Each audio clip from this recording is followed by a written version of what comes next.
ابھی آپ تمام نے دعوت اسلامی ہند کے تمام امراض و مقاصد کو سنا اور الحمدللہ ایک بہت بڑا کام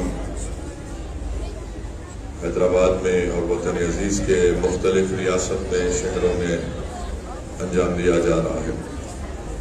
آج فیضان امام انور اللہ شاہ فاروقی علیہ الرحمہ مدرسے کے تحت الحمدللہ 5 فارغ التحصیل حفاظ کی دستار بندی کی گئی، ان کی خوشی کی گئی۔ میں ان کو مبارکباد دیتا ہوں۔ میں صرف 2-3 منٹ میں اپنی بات کو مکمل کر کے یہاں سے چلے جاؤں گا۔ میں سب سے پہلے تو مبارکباد دیتا ہوں، اور آج آپ کے اس مرکز کو آنے کا موقع ملا الحمدللہ۔ بڑا ہی بہترین مسجد اور یہ مرکز آپ نے تعمیر کیا۔ اللہ سبحانہ و تعالیٰ اس میں اور برکت دے۔ اللہ سبحانہ و تعالیٰ آپ کے نیک اغراض و مقاصد میں کامیابی دے۔ مجھے یہاں پر حضرت علی کرم اللہ وجہ کا وہ مشہور قول یاد آ رہا ہے کہ جس میں شیر خدا نے فرمایا کہ مال کے وارث، مال کی وراثت فرعون کی ہے اور علم کے وارث انبیاء کی ہے۔ تو علم، دولت کے خرچ کرنے سے دولت ختم ہو جاتی ہے اور علم کے بانٹنے سے علم بڑھتا ہے۔ میرے عزیز دوستوں اور بزرگوں، دین اسلام کے مدرسے اسلام کے قلعے کی طرح ہیں۔ یہ مدرسے رسول اللہ صلی اللہ علیہ وسلم کے فیضان کی ایک نشانی ہے۔ ان مدرسوں سے رسول اللہ صلی اللہ علیہ وسلم کے غلاموں کو پیدا کیا جاتا ہے۔ یہ مدرسے ہمارے لیے ایک چراغ ہیں، اور اگر کوئی ہمارے قلعے میں درار ڈالنے کی کوشش کرے گا تو ہم خاموش تماشائی بنے بیٹھے نہیں رہیں گے۔ اور علم دین اسلام کے لیے بہت ضروری ہے، اور بغیر علم کے ایک مسلمان اللہ کو بھی نہیں پہچان سکتا ہے۔ اس لیے بہت ضروری ہے کہ اس طرح کے مدرسوں کی مدد کی جائے اور ان کو اور مضبوط کیا جائے۔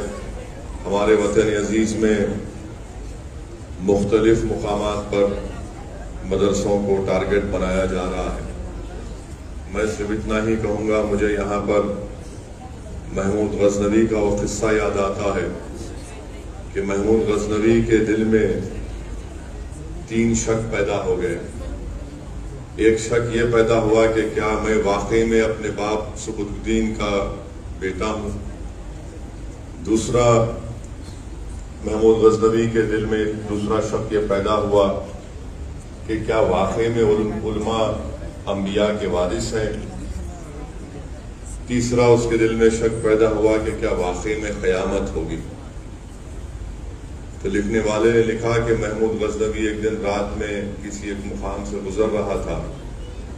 ایک غیر مسلم کی دکان تھی، اس میں ایک چراغ جل رہا تھا، اور اس چراغ کے روشن دان سے جو روشنی آتی تھی ایک آگ کی طرح ایک روشنی آتی تھی۔ تو محمود غزنوی نے دیکھا کہ ایک معصوم بچہ بیٹھ کر اپنا سبق پڑھ رہا ہے، اور جب اس کو سبق یاد نہیں آتا تو وہ چراغ کی روشنی کو حاصل کرنے کے لیے چراغ دان کے قریب آتا اور اس کو دیکھتا اور پھر یاد کرتا۔ تو محمود غزنوی نے اس بچے سے پوچھا کہ تم کون ہو؟ اس بچے نے اپنا تعارف کرایا کہ میں فلاں مدرسے میں پڑھتا ہوں اور اپنا سبق یاد کرنے کے لیے یہاں پر اس مقام پر بیٹھتا ہوں۔ تو محمود غزنوی نے اس سے پوچھا کہ کیا تمہارے پاس چراغ نہیں ہے؟ تو بچے نے کہا کہ نہیں، دن میں مدرسے میں پڑھتا ہوں اور رات میں میرے گھر میں چراغ کے لیے، تیل کے لیے پیسے نہیں ہیں۔ جب مجھے معلوم ہوا کہ اس دکان سے ایک روشنی ہے، چراغ جلتا ہے، تو میں یہاں پر آتا ہوں۔ تو محمود غزنوی نے کہا کہ بڑا متاثر ہوا اس بچے کے اخلاص سے، اس کی نیک نیتی سے۔ تو محمود غزنوی نے کہا کہ میں آج سے فلاں شخص کو یہاں پر رکھتا ہوں، وہ تم کو لینٹین دے گا، لینٹین کا انتظام کرائے گا اور تیل بھی اس میں مہیا کرا دے گا۔ تو اس بچے کی زبان سے نکلا جزاک اللہ جزاک اللہ۔ تو محمود غزنوی نے کہا کہ مجھے جو اس معصوم بچے کی زبان سے جزاک اللہ کے لفظ کو سنا تو مجھے بڑی ٹھنڈک محسوس ہوئی، سکون محسوس ہوا۔ رات میں محمود غزنوی اپنے گھر کو گئے اور جب ان کی آنکھیں بند ہوئیں تو اللہ سبحانہ و تعالیٰ نے ان کے دل کی نگاہوں کو کھولا۔ رات میں محمود غزنوی کو محمد مصطفیٰ صلی اللہ علیہ وسلم کی زیارت ہوئی اور اللہ کے رسول صلی اللہ علیہ وسلم نے فرمایا کہ محمود تم نے ہماری وارث کے لیے اس کے پڑھنے کا انتظام کیا، قیامت کے دن میں تمہاری سفارش کروں گا۔ اور بلکہ وہ لکھنے والے نے لکھا کہ اللہ کے رسول صلی اللہ علیہ وسلم نے فرمایا ان کے والد کا نام لے کر کہا ہے صفدین کے بیٹے۔ تو اس سے معلوم ہوا کہ جو مدرسوں کی مدد کرتے ہیں، جو مدرسوں میں پڑھنے والے بچوں کی مدد کرتے ہیں، اللہ سبحانہ و تعالیٰ ان کی مدد کرتا ہے۔ اس لیے میرے عزیز دوستوں اور بزرگوں، ان مدرسوں کو آباد رکھنا ہم تمام مسلمانوں کے لیے بہت ضروری ہے۔ یہ اسلام کا خلا ہے، یہ چراغ انشاءاللہ تعالیٰ صبح قیامت تک روشن اور آباد رہیں گے۔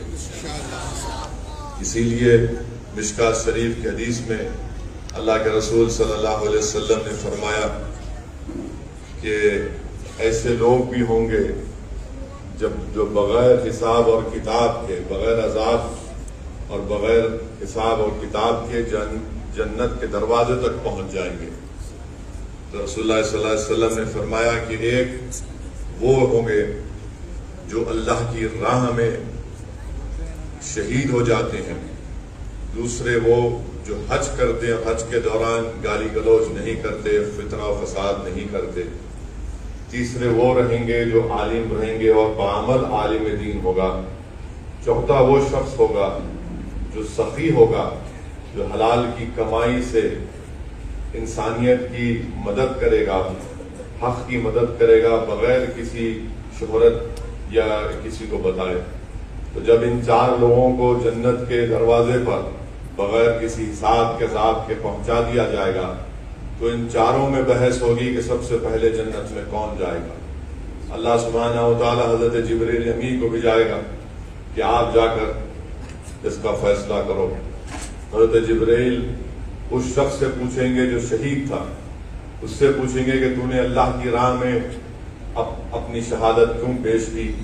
تو وہ کہتا ہے کہ میں نے دین اسلام کی کامیابی کے لیے اور کلمہ حق کی سربلندی کے لیے میں نے اپنے خون کا خطرہ بہایا۔ پھر جبرائیل علیہ السلام اس سے پوچھیں گے کہ تم نے یہ کہاں سے سیکھا، کہاں سے سنا؟ تو وہ کہے گا کہ میں نے ایک عالم کی زبان سے سنا۔ پھر حضرت جبرائیل اس سے پوچھیں گے جو حج پر گئے تھے، اس حاجی سے پوچھیں گے کہ تم نے یہ کہاں سے سنا تھا کہ حج کو جانے والے کے گناہ اس طرح معاف کر دیے جاتے ہیں کہ جیسا کہ اپنی ماں کی پیٹ سے بھی پیدا ہوا ہے؟ وہ حاجی کہے گا کہ میں نے ایک عالم دین کی زبان سے سنا تھا۔ پھر حضرت جبرائیل اس سخی سے پوچھیں گے کہ تم نے اللہ کی راہ میں انسانیت کے لیے یہ زکوٰۃ، صدقہ اور پیسے کیوں بانٹے؟ تو وہ کہے گا کہ میں نے ایک عالم دین کی زبان سے سنا تھا۔ تو جبرائیل امی، مشکات شریف کے حدیث کے الفاظ ہیں، جبرائیل امی کہیں گے کہ ایک عالم کا ادب ملوز رکھو، یہ عالم استاد ہوتا ہے۔ تو عالم پکار کر کہے گا کہ نہیں نہیں، میں یہ علم اس لیے حاصل کیا تھا کیونکہ اس سخی نے اپنی سخاوت کے ذریعے اس میرے مدرسے کو، مجھے عالم بننے میں مدد کی۔ تو اللہ فرمائے گا کہ پہلے جنت میں جو جائے گا وہ سخی ہوگا جس نے مدرسوں کو، علماؤں کی مدد کی تھی۔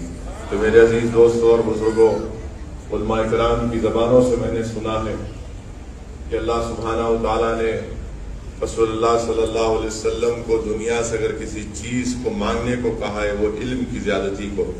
تو اس لیے ہم قرآن کی آیات پڑھتے ہیں کہ جس میں اللہ سبحانہ و تعالیٰ فرماتا ہے کہ اے میرے حبیب، آپ مجھ سے علم کی زیادتی طلب کیجئے۔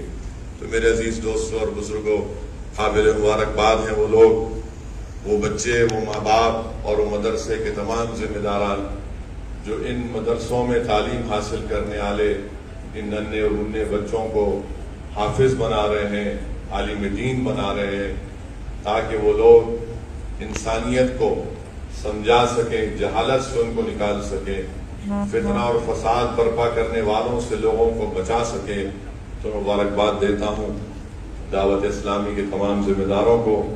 میں معذرت چاہتا ہوں، مجھے ایک اور میٹنگ میں جانا ہے، مگر الحمدللہ یہاں پر آ کر، یہاں پر دیکھ کر آپ کی تمام تفصیلی جو کارنامے ہیں، جو آپ کی محنتیں ہیں، جس کا ایک خلاصہ یہاں پر آپ نے پیش کیا، میں صرف اللہ سے دعا کر سکتا ہوں کہ اللہ سبحانہ و تعالیٰ آپ کے اس مقصد میں آپ کو کامیابی دے۔ وآخر دعوانا الحمدللہ رب العالمین۔